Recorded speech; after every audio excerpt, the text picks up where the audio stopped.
కొంప ముంచినావురు ఎంత గొప్ప సొగసురు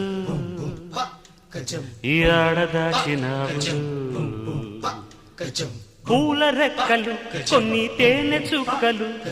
రంగరిస్తివు ఇలా బొమ్మ చేస్తివు అసలు భూలోకం ఇలాంటి సిరి చూసి ఉంటదా కనుక ఈ చిత్రం స్వర్గానికి చెంది ఉంటదా